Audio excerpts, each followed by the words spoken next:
Let's get the meeting back in session. Representative Falk, we have your bill, and I understand this, we've got kumbaya on this. Is it true? Is it true? Or as much kumbaya as we can possibly get on this type of a bill. Hey, Jim.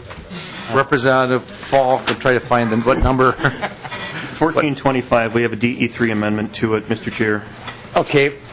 and I would move, House File 1425. Representative Falk moves House File 1425 to be recommended to pass and be placed on the General Register.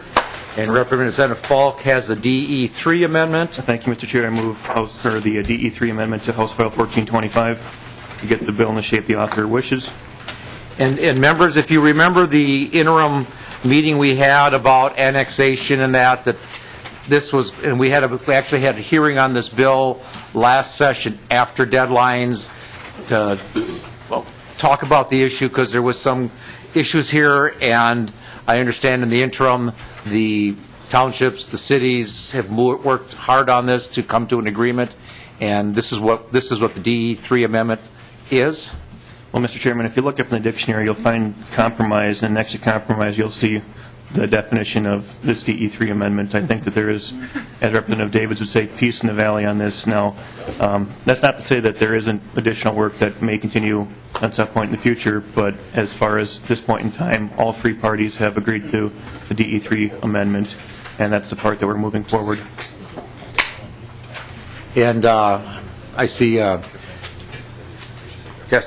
Mr. Chair, members of the committee, I'm Ken Sulam with the Minnesota Association of Townships. First of all, thank you very much to this committee for keeping our feet to the fire. I know we're all friends personally, but sometimes when it comes to the professional, our respective membership makes it hard to get those conversations to be done, and so it was helpful to have this committee keep pushing us along towards some progress. And as Representative Falk indicated, the DE3 does represent the agreement that we have. Essentially what it does is it clarifies some issues of who is the property owner during the 12-month time period to make sure that all property owners who have an interest must be part of a petition to annex a parcel of land. The reason that is a critical solution is that if you remember the situation we had before you a year ago with some funny subdivisions where one owner carved out 5 or 6 goofy-shaped subdivisions, gave the land to friends and relatives, and then reunited it once it was on the other side. And this would help minimize that risk from ever happening again, because it locks in a better understanding of what is the ownership of land and how it applies during the previous 12-month period. It also inserts a definition of property description that actually requires it to be a legal description, which is kind of a term of art, as Ms. Dyson and I discovered, trying to find the exact wording. But this is the wording used in most of the real estate statutes. And it's what a judge suggested should be in the statutes. In another case, he said common sense would dictate it should say a legal description, but it does not, so I cannot substitute my judgment for common sense. So we're inserting the common sense that the judge indicated into it. So with that, that's basically what the DE does. It closes some of the loopholes that were abused from the township perspective, creatively used by the city perspective. Probably doesn't go as far as I'd like, maybe goes further than they do, so it is the compromise that we're all satisfied with. And thank you again for pushing us along to that process. And Mr. Johnson and Mr. Peterson, just so for the record that we have agreement.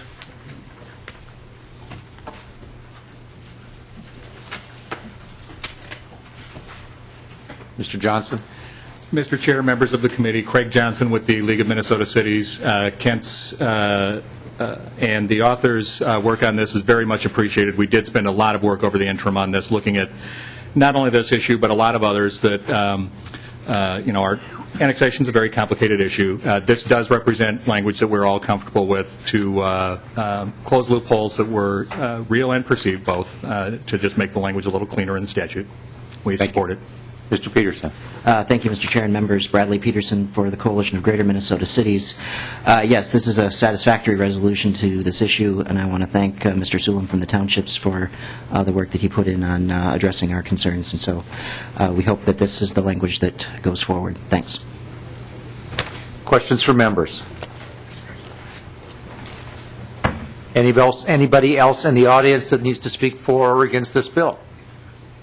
If not, Representative Falk renews his motion that House File 1425 be placed on the general register.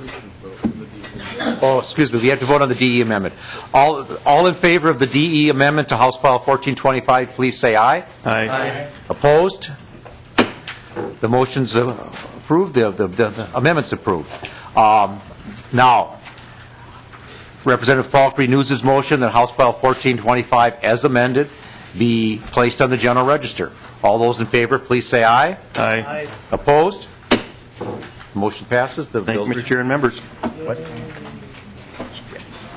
I see him standing there, and I don't see. Dill's done. Representative Dehn. So I see you standing there. Why don't you come forward?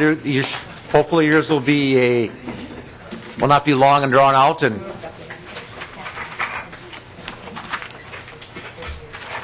And I'll move House File 2956 be recommended to be referred to Transportation Finance.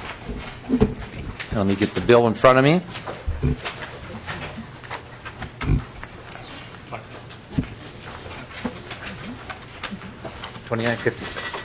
Representative Dehn, describe your bill.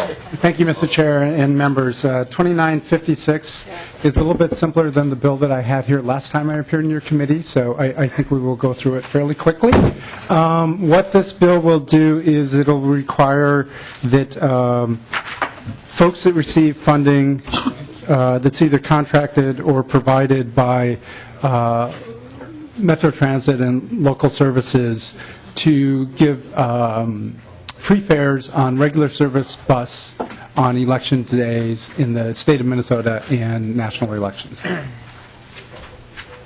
Yes. Questions of the author?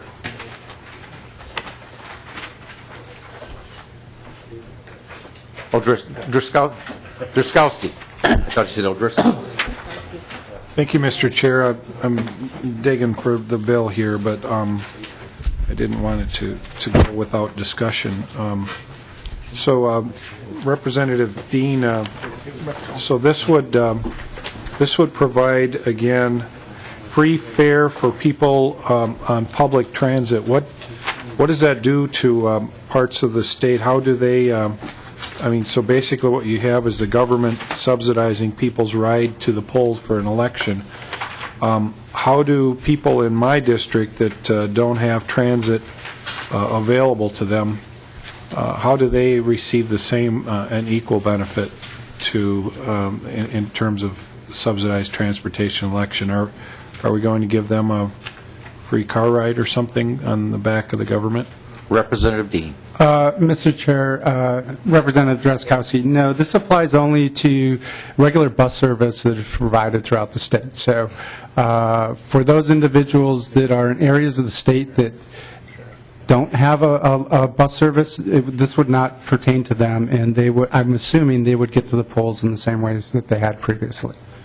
Representative Dreskowski. Thank you, Mr. Chair. So, Representative Dehn, have you considered the Equal Protection Clause of the Constitution, and are we treating people differently in different parts of the state depending on whether or not they have transit and the government subsidized transportation to the polls for people who do have this transit versus not subsidizing the transportation of people in other parts of the state? There seems to me to be an Equal Protection Clause problem here.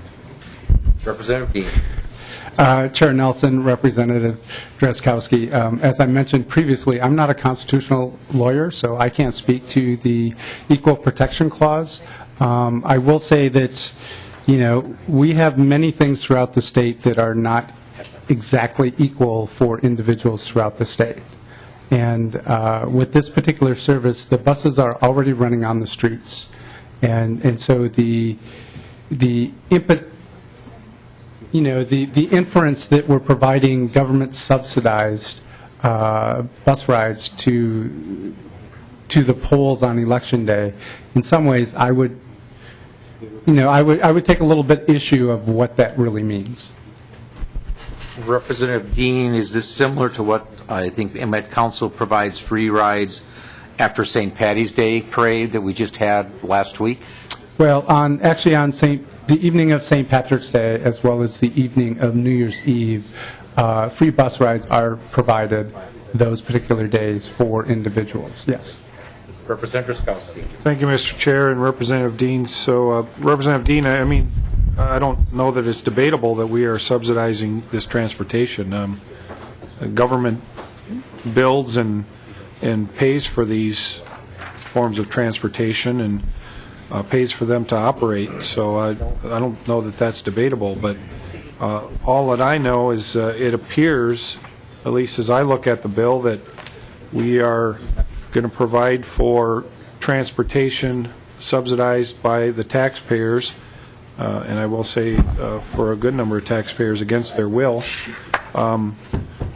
for people in selected areas to go to the polls. Now, not only is there potentially an equal protection problem, but there might be other constitutional violations as it relates to elections and equal representation. So, and I'm not a constitutional lawyer either, but and I will get my constitution out here sometime soon, but this looks to be concerning, and I hope we can have deeper review. So, Representative Skowski, I'm not a constitutional lawyer either, and I don't even play one on TV. Okay. But I think that would be something that would have to be decided by the courts, going up through the court system to the Supreme Court, who would be the U.S. Supreme Court, who would decide whether it's constitutional or not. I don't know if we're the ones who would have to make that decision or going forward. So. Yeah, it would be interesting, Mr. Chair, to do a review of the case law around this. I suspect other states have tried similar things, and I don't know if the author is aware of any of those, any things other states have tried in this regard. Has this been done in other states? Representative Dehn? Mr. Chair and Representative Drazkowski, I have not done a survey of the other 49 states and the other jurisdictions in the U.S. relative to this. Representative Fryver, you have some knowledge or have some wisdom to give us? Well, that's debatable, but the Equal Protection Clause has generally been held to apply only to certain protected classes of people, and those include race, gender, religion, national origin. To my knowledge, it's never been held to apply to people with bus access versus people without bus access. And in any way, and if it were, then under the current system, bus access, as Representative Drazkowski mentioned, isn't available in his district. So maybe there'd be a problem with the whole bus system as it currently exists anyway. But I'm pretty sure the Equal Protection Clause wouldn't apply here. And Representative Dehn, it's my LA legislative assistant here has Googled, and they get free rides in Dallas, in Brantford Transit, in Reno, in so many places around the country. So we wouldn't be an outlier. Representative Pepin. Thank you, Mr. Chair. I believe in those cases it's not a statement, it's not a mandate brought by government, just to make the difference. And Mr. Chair, I have not had time to review the case law on it, and I'll make sure I have a good chance to thoroughly review the case law before we hear this on the House floor, and we can have a discussion then. But I do have a couple specific questions, probably as it relates to subdivision 8. So how does this work for opt-outs, such as the Maple Grove opt-out, which I used to take on a regular basis when I worked downtown?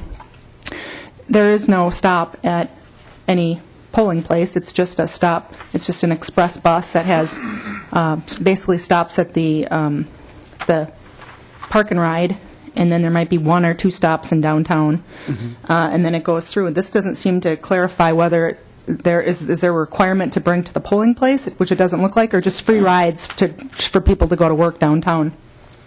Representative Dehn. Mr. Chair and members, this provides for regular route transit, and if you look at,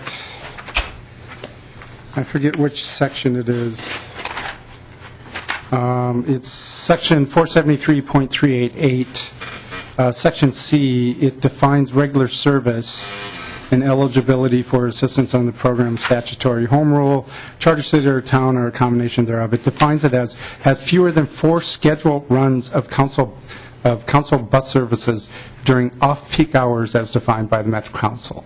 So if that service is a regular service during off-peak hours, they would, if that particular bus was going by a stop, or if they were providing that type of service on those days, so in other words, if there are four or more during that, or more than 4, so 5 during off-peak hours, then yes, that would be free service on that day.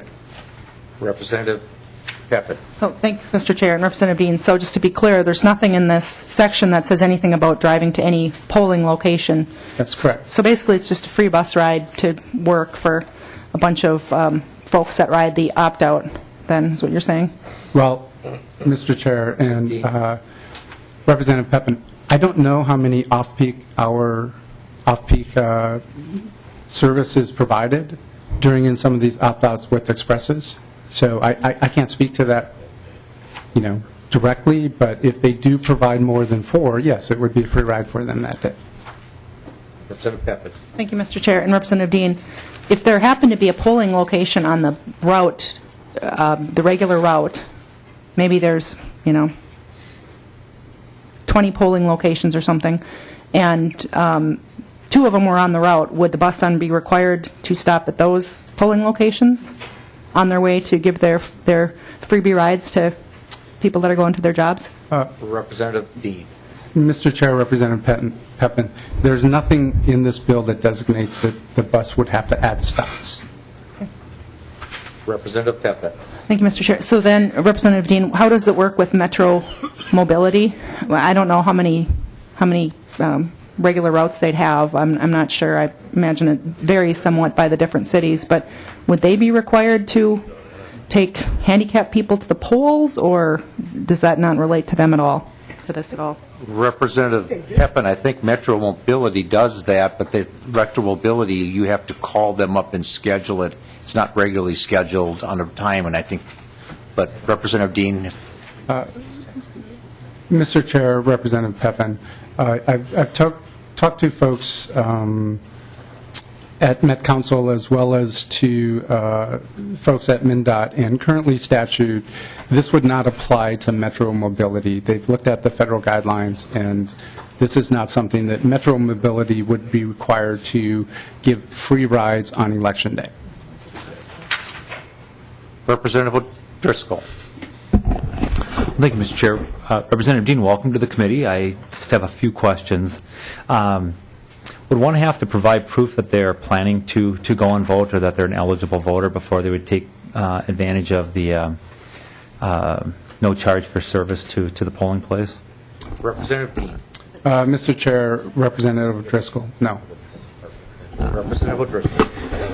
Mr. Chair, thank you. Representative Dehn, how are you anticipating that reimbursement would happen? On an all-day for the transit service, for their cost of operation, or would it be on a per-rider basis? Representative Dehn. Chair Nelson, Representative Driscoll, I've spoken with Metropolitan Council, and I've spoken to the chair of the Finance Committee, and right now, although there's not a fiscal note, there will be when we get to Finance, the current estimations that it would be less than $150,000.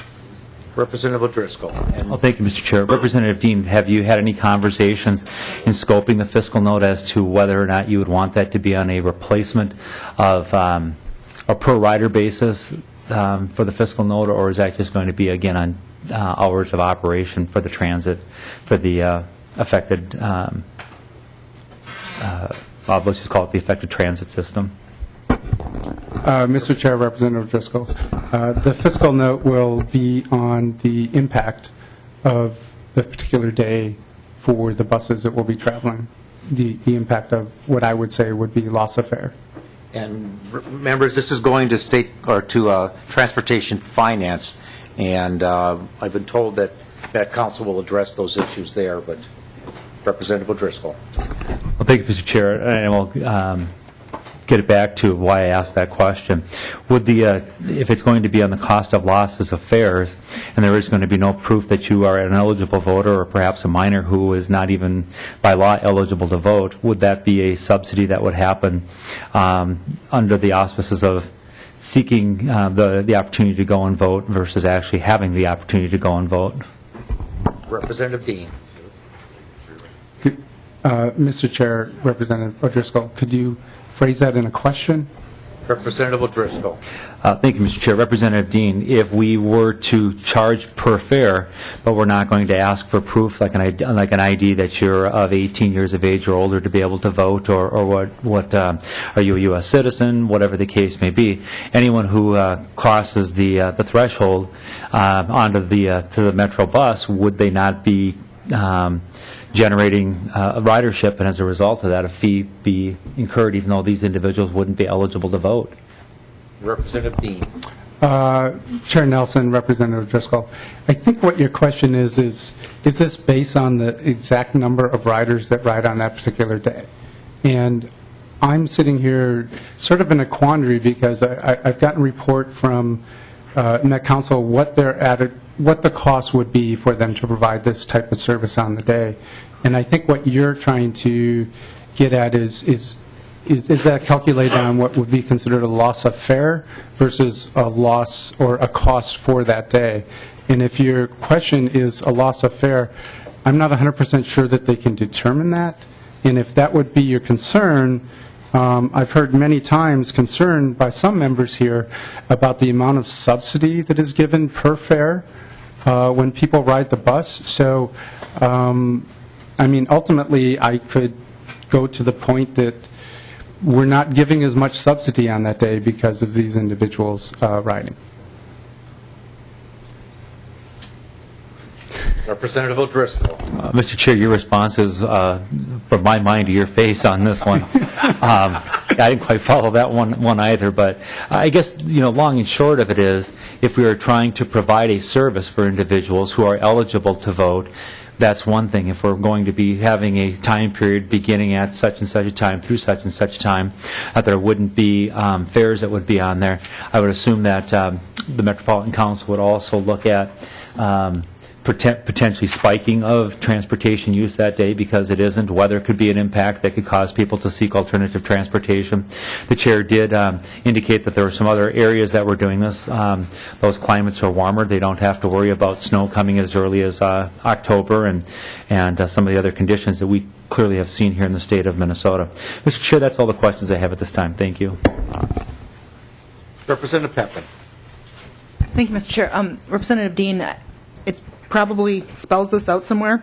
I'm just wondering if light rail is included, if there'll be free light rail, any of the light rail lines will be included in this? No, tolls on Representative Dehn.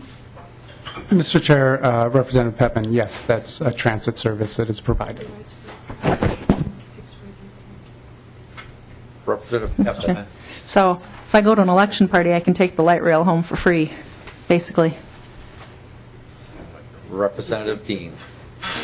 Mr. Chair, Representative Pepin, I would have to answer yes. Representative Pepin. Thank you, Mr. Chair. Well, I expect that to be a happy night, so maybe I'll take advantage of this if this goes through. I do have one other question. Representative Pepin. I'm wondering. I have a question for MnDOT. Are they available to testify at all? And the Met Council as well. I don't see. From the council here, but Right. Welcome to the committee. Please state your name for the tape, and we'll try and answer the question. Thank you, Mr. Chair. I'm Eric Radine from MnDOT Government Affairs. And Judge? Representative Shetland? Mr. Shetland, you want to pull up a chair? And your timing is great. Representative Peppin, proceed with your question. Thank you, Mr. Chair. I know that the fiscal note will come out, but, I think we should have at least an idea before we move this on to the next committee.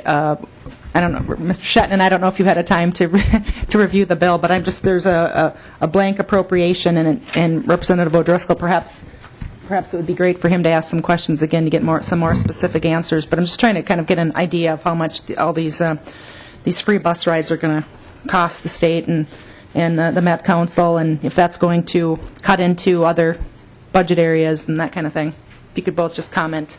Mr. Rendine, if you want to go first, and then... Certainly. Mr. Chair and Representative Peppin, for the Greater Minnesota portion, this bill only applies with transit providers that have fixed route public service, and so that would be limited to the city of St. Cloud, Duluth, Rochester, and Moorhead, I believe, are the four cities with fixed route service. I guess I don't know that we've tried to estimate the cost yet, but a couple of years ago the legislature provided that in cities with fixed route service we should provide free rides to veterans to get, I believe it was to medical appointments. I think the cost for that to Greater Minnesota Transit Systems was approximately $50,000 annually. This would be obviously different because it's only one day per year and not annually, but just to give you some idea maybe of the order of magnitude. And it wouldn't be fixed route either for everything on the veterans side. Mr. Chair and members. State your name. Yep, my name is Judd Shetland. I'm the Government Affairs Director for the Met Council.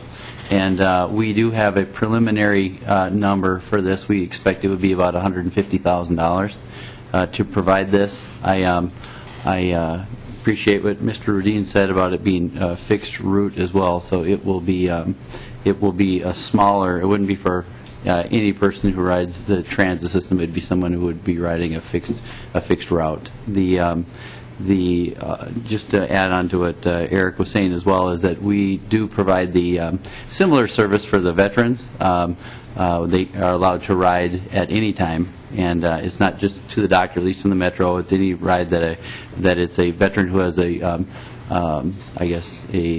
injury that's related to service that they're allowed to ride. And we obviously support that, and Representative Newton and Governor Pawlenty passed that bill. This is a little bit different, again, because it only applies to fixed route on Election Day, and we believe that between Metro Mobility and Metro Transit, it would be about $150,000. And Representative Peppin, you also asked about if it would be a cost or take away. I think that the bill has a blank appropriation in the bill as well, so I don't think that would be a problem if there's an appropriation.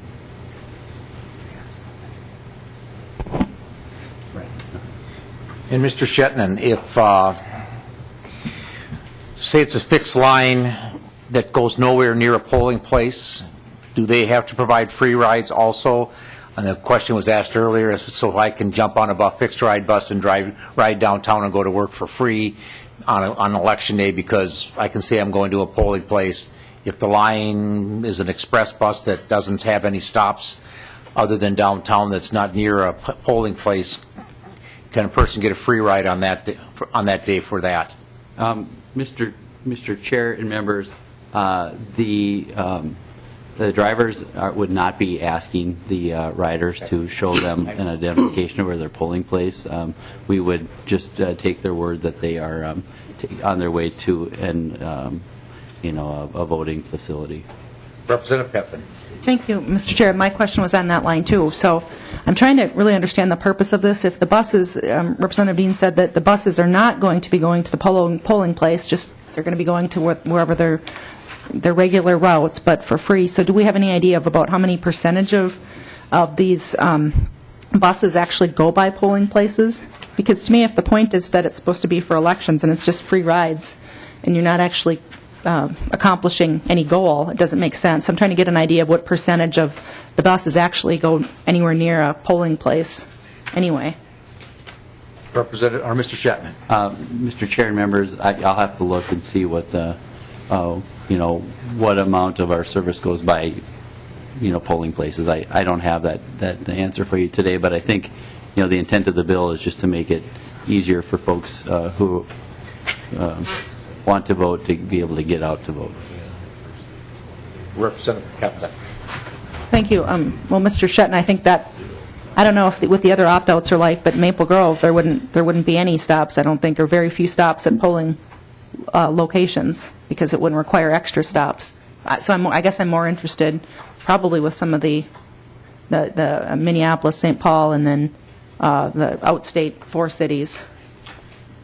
Mr. Chair and Representative Pepin, to address the greater Minnesota cities, to my knowledge, there is not commuter or express type service in the 4 greater Minnesota cities, so I think it would be probably less of an issue in those cities.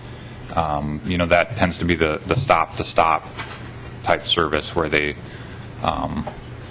stop at every bus stop along the route, and so presumably it would be people traveling nearer their homes than it would be, for example, traveling from Maple Grove to downtown Minneapolis. Representative Pepin. Thank you, Mr. Chair. This is just a comment for the author. I'm having a really hard time seeing the purpose. I mean, it looks like we're going to be spending $200,000 to give people free rides to work, and if a voter should happen to be on the line and it should happen to go by their polling place, then it'll accomplish its goal. But it seems like kind of an expensive goal for kind of a random chance that somebody will get to the polling place, and it'd be helpful if we could sort of quantify as to how many people do we think this is actually going to help.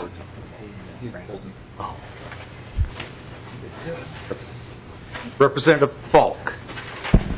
Thank you, Mr. Chair. Representative Dehn, can you clarify something for me? Is this supposed to make it easier for people to vote? Representative Dehn. Mr. Chair, Representative Falk, it's meant to make it easier for people to get to the polls, so, I mean, by deduction, yes, it would make that easier for them to vote.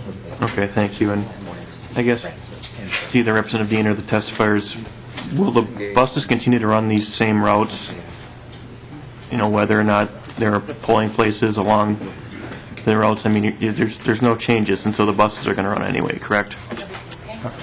Mr. Chair, Representative Falk, yes, the buses will be running on these roads already.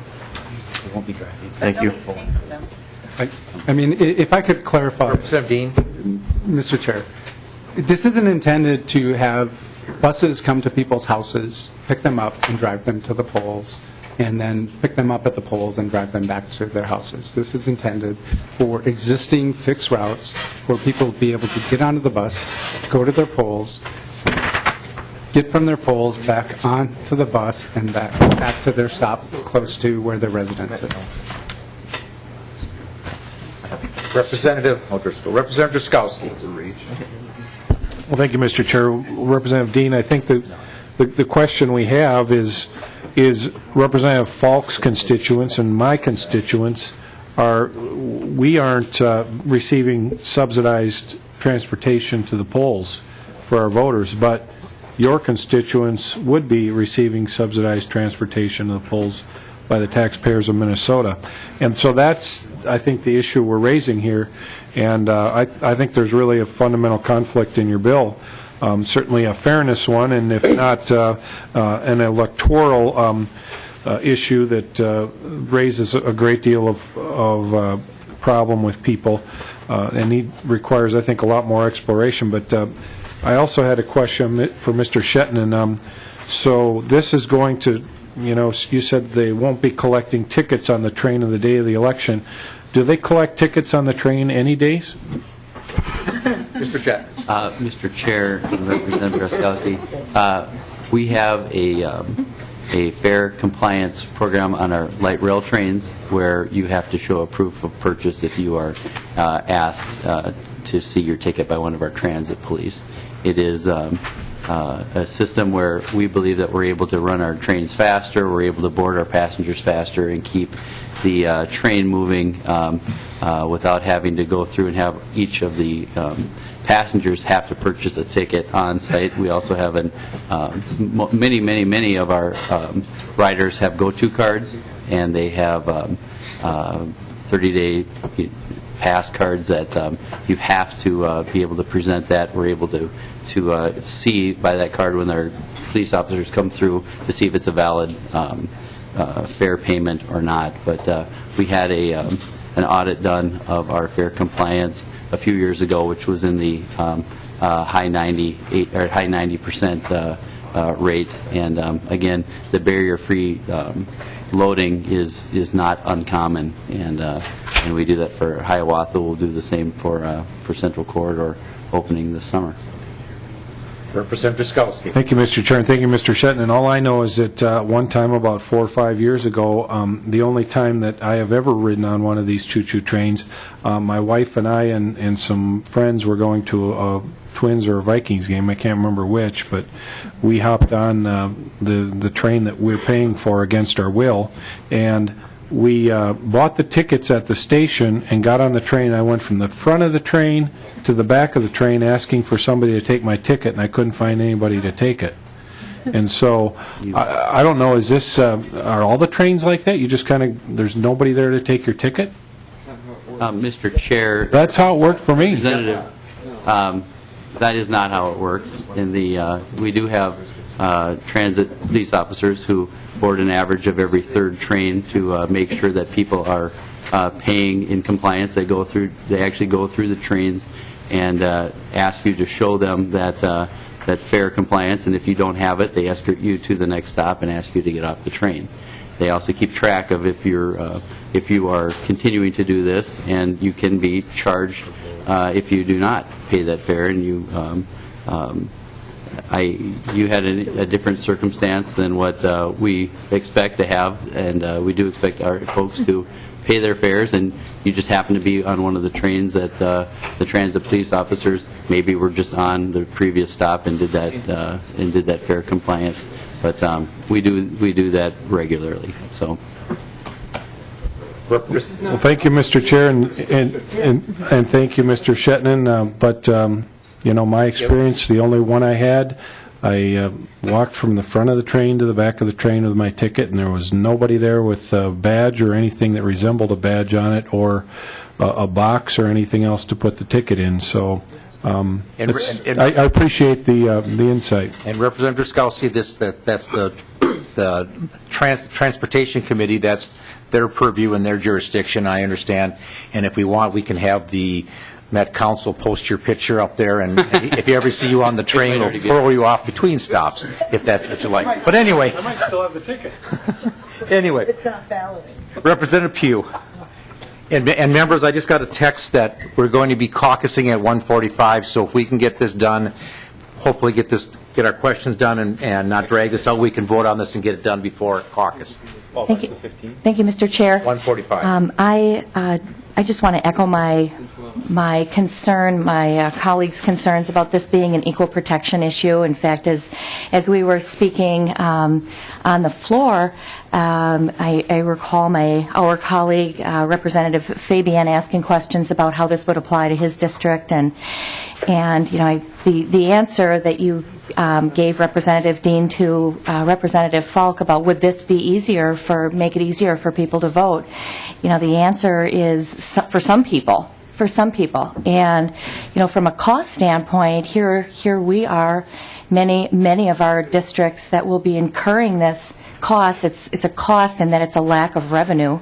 And communities like mine, districts like mine, supported by the opt-outs, here we are, not benefiting from this in any way. I most definitely think this is an equal protection issue, and in fact, I even wonder if this doesn't fall into some sort of electioneering, providing one service with regard to elections to a certain set of constituents and not another. So just a comment. Don't really expect a response. Mr. Chair and Representative Pugh, as an opt-out, it would apply to your area. If you have fixed regular routes out there, this would apply into your area. Thank you, Representative Dehn, but it doesn't. We don't have fixed routes that will take people to the polls. And Mr. Chair, to clarify. Let's not get into arguing back and forth. Okay, well, this does not take people directly to the polls. It's riding on regular routes. It allows them an opportunity to get out at a stop if it's close to their poll and walk to their polling place. Representative O'Driscoll. Thank you, Mr. Chair, and I appreciate the opportunity to ask some additional questions now that Mr. Shetton's here that were kind of germane to the topic I was on. Just for clarification, did Metro Mobility, would they be included or not included? I don't remember a definitive answer on that. Mr. Shetton. Yep.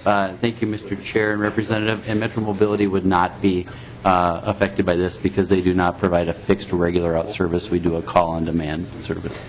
Representative O'Driscoll. And as far as your operations as a political subdivision of the state of Minnesota operating this particular route, would those individuals pay a fee that day if they wanted to go from their homes to their place of polling? Mr. Shetton. Mr. Chair and Representative, yes, they would, but that would involve the Metro Mobility vehicle coming to their house or where they call for that service, taking them directly to the polling place where this bill specifically says you have to get to wherever the fixed regular route is. You would get off if it's at the polling place, or else you'd get off and walk to wherever it was. So I think that's the difference between the two, because we have a door-to-door, door-through-door expectation for Metro Mobility, where fixed regular route is just you get on the bus, you get on the train, you get off, you get on where you want, you get off where you want. And for Representative Dehn's bill, I think it just means that you'd be able to take it and get closer to a polling place. Representative O'Driscoll. Thank you, Mr. Chair. So the short one-sentence answer would be no if you're on fixed route, yes if you use Metro Mobility on Election Day, under the auspices of this bill. Representative, or Mr. Shetton. Yep, Mr. Chair, the answer is that Metro Mobility is not a fixed route service, so it wouldn't be eligible under this bill. Representative O'Driscoll. So I'll take that as yes, there would be a fee for those who use Metro Mobility based on the type of service it is versus the fixed route service. Mr. Chair, I do have another question that I'd like to ask Mr. Shetton about his operations. At any other time or any other function has fees for riders been waived or subsidized? And I'll kind of cut to the chase with that. New Year's Eve, people might have gone out, had a little bit too much to drink, and said, you know what, in the interest of public safety, I'd really like to grab the bus and take that to my neighborhood. Do you offer a free or reduced service on that type of a day? Mr. Chair and Representative, yes, we do. However, we have a sponsor in those conditions that will pay for those free rides or reduced rides to be provided. And so that would be, I think on St. Patrick's Day, Miller Lite Brewing Company provides that service, and so that's how those are offered. Representative O'Driscoll. Oh, thank you, Mr. Chair. And how are those fees calculated? Can anybody just come on the fixed route bus during those times and get a free ride, or do they have to provide any kind of evidence, or does the bus driver make any kind of observations about their sobriety or anything before they would let them on at a free or reduced, or how would that work? Mr. Shetton. Mr. Chair, Representative, I think that it might be best for me to come back and visit with you with one of our officials from Metro Transit who handle that. I kind of exceeded my expertise in how we provide those rides, but I know we'd be happy to have somebody come over and provide that to you if you'd like. And Mr. Shetton, those questions can be answered in Transportation Committee, where this is going to. We're not the Transportation Committee. Thank you. Representative O'Driscoll. Well, Mr. Chair, I'm just trying to find out what his entity at the Met Council does in the way of their government operations and other kinds of things. So if the operations being expanded from the Met Council for something that they're already doing isn't germane to this committee, I guess I don't know what committee it would be germane to. Perhaps it would be, since this is a bill that deals with elections, it may have a stop in the Elections Committee as well, yes? That's where we came from. You serve on. Mr. Chair, although realizing that Representative Winkler wasn't recognized, I'm clearly aware that I serve as a member on that committee with you, Representative Winkler. Thank you, Mr. Chair. Representative Hansen. Well, Mr. Chair, since I thought I heard Representative Drazkowski was leaving on that midnight train, I'm ready to vote. Representative Pepin. Mr. Chair, I will request a roll call. Roll call being requested. Any further questions? If not, anybody in the audience that needs to speak for or against this bill? Seeing no one rushing to the microphones?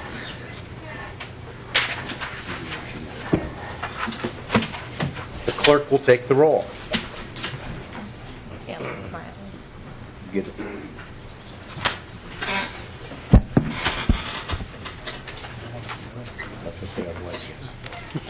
Nelson? Aye. Freiberg? Yes. Peppin? No. Dorholt? Yes. Drazkowski? Falk? Aye. Hanson? Yes. Khan? Yes. Ween? Aye. O'Driscoll? No. Pugh? No. Tice? Winkler? Yes.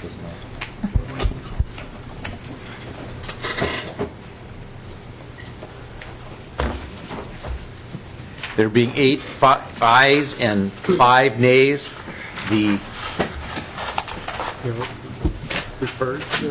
bill is re-referred to Transportation Finance. Thank you, Mr. Chair and members. And members, I've been given a note that we're going to back into caucus at 1:45, so we'll be coming back, we will recess until the call of the chair. And when we come back, I intend on taking up the 2 Huntley bills first.